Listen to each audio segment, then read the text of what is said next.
Hi, May. It's Ruby. Hey, May. On Just my way responding to your messages. Hey, sweetie. It's your mama. Hammers. Hello, Mom. Hey, Father. It is 7:13 on a Wednesday night. I'm drinking some chocolate milk and Central Diet. Anyway, we love you. I just wanted to say hi. Okay, that's all I gotta say. But goodbye. Awesome. I love you. Talk to you later. Love you. Oh my God, that's the sweetest thing. I love you too, May. Oh, honey, I love you too. Aww. All right. This is a story about love.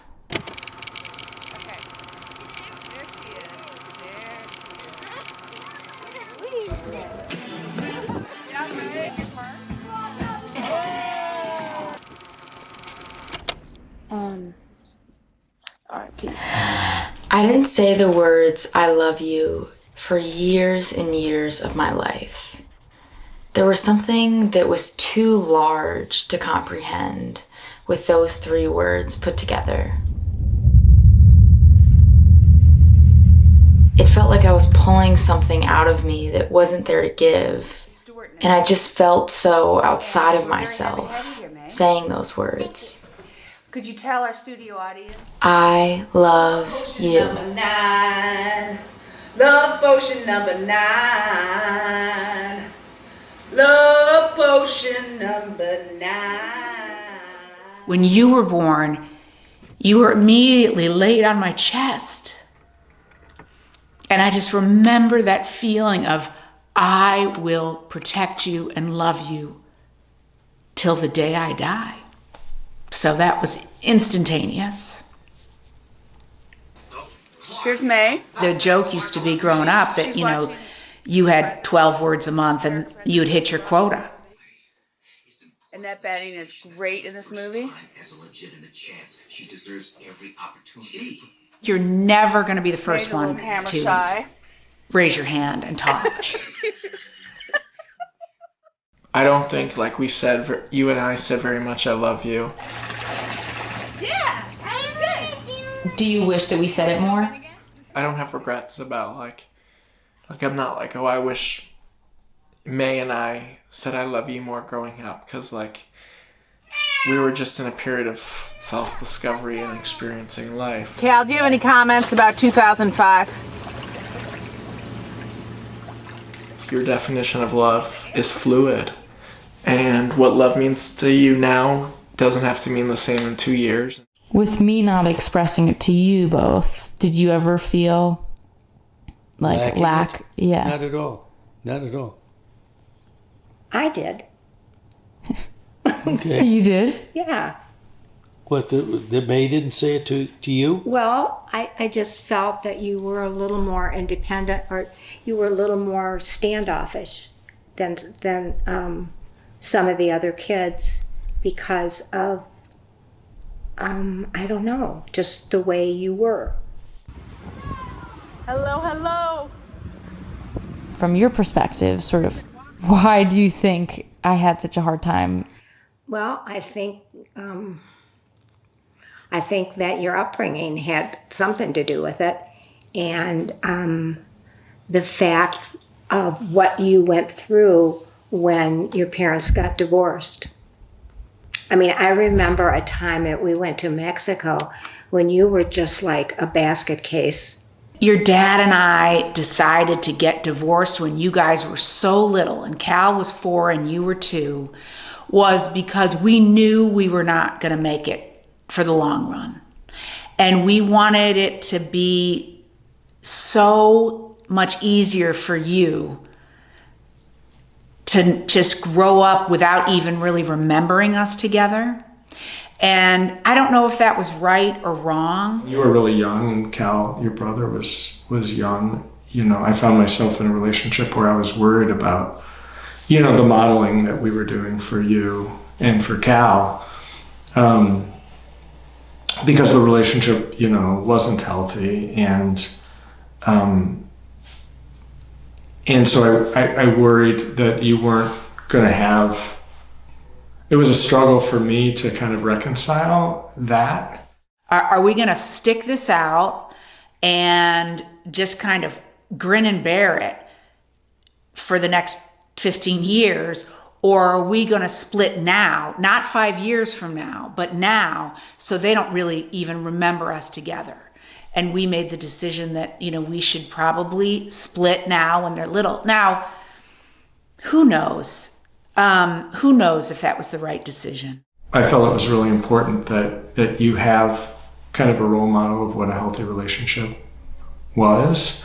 And I was worried that, like, me and your mother, didn't have that, or that example wasn't going to be there for you. And that was a big part of kind of coming to terms with, like, whether your mom and I had a future or not is the effect it was going to have on you and Cal as you grew up.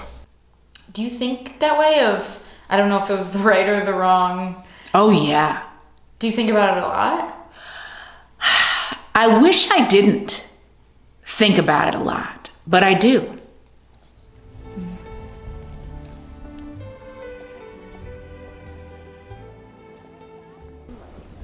There are lots of different ways to be a family. Your family is special no matter what kind it is. Love Todd, May, and Cal, and Hannah. When we were kids, Yeah. do you feel like you got fed a certain image of love? Well, yeah, I mean, I think when you think of love, you think of, like, the traditional, like, But why? American dream and nuclear family. And, like, even a second ago, like I said, like, boyfriend and girlfriend are men and women, like, that's what you think of. That's what I think most people think of is, a husband and a wife and 2 kids and a nuclear family, and that's love, and that's the American dream. Ready?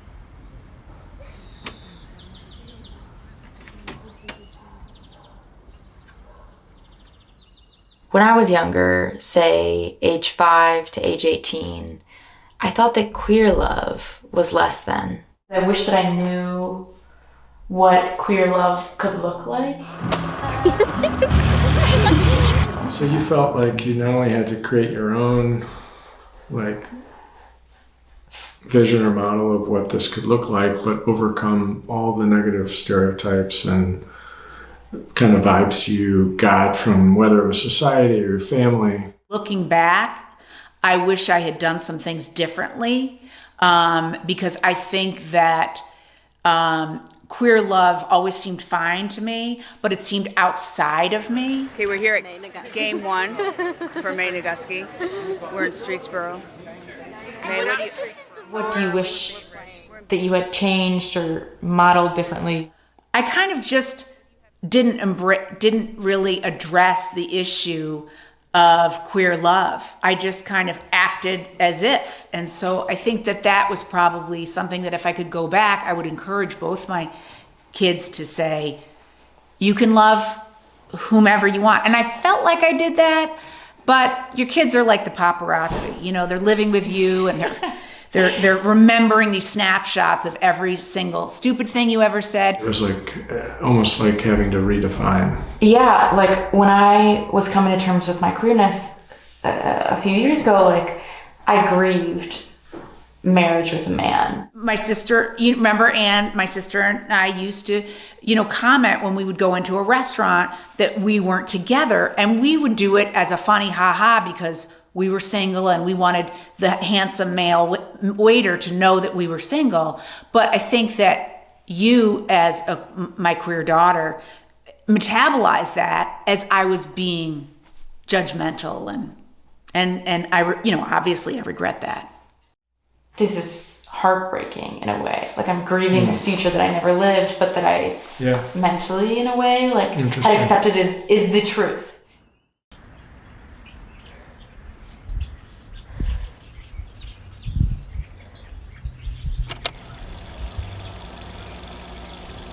How do you spell love?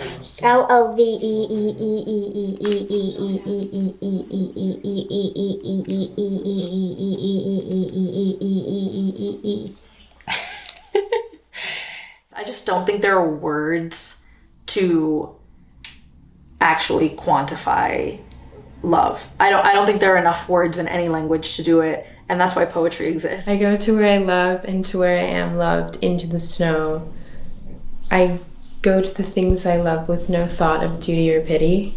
Did I get it? Yeah. I think being queer has expanded my definition and idea of what love is and can be and can look like.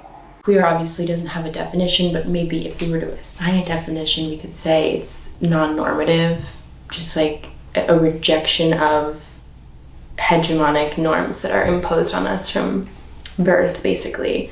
And so I think when you can find love outside of norms, it can feel so radical and so accepting, and it's like your whole being is just, it's just existing.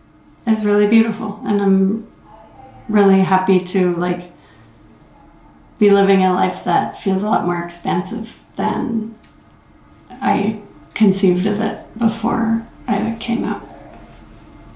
Do you think conditional love is love? That's funny, yeah. It's love adjacent. No.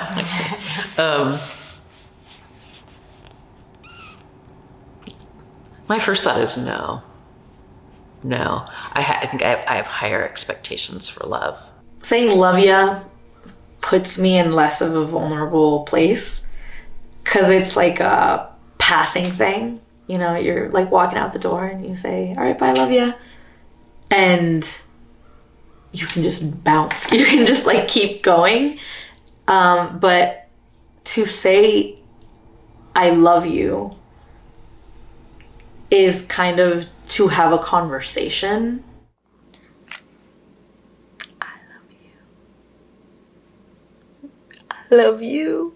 I love you. I love you. I love you. Ah!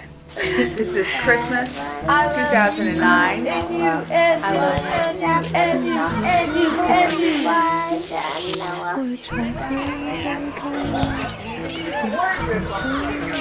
Oh, I'm coming over. You better come over now. Okay. I love you. Do you mind if they fly around here? Yes, okay. But maybe there isn't an answer to any of this. I don't think anyone can really define what love is, and that's why people don't really talk about it that much. People don't really know what love is. You just feel it. And it changes. Do you think it's a feeling? Yeah. It's not an emotion. I don't think it's a feeling, but you feel it. So is love, like, is it, if you feel it, is it like an object? Is it tangible? Is it more visceral?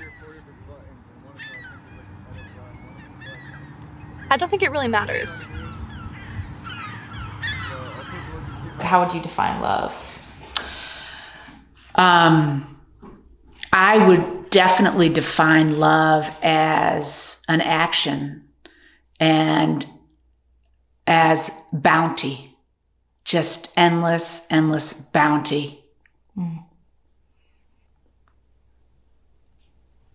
Great. What are you feeling?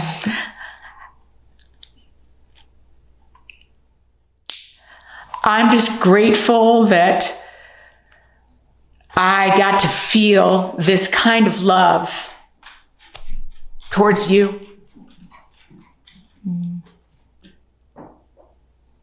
Yeah.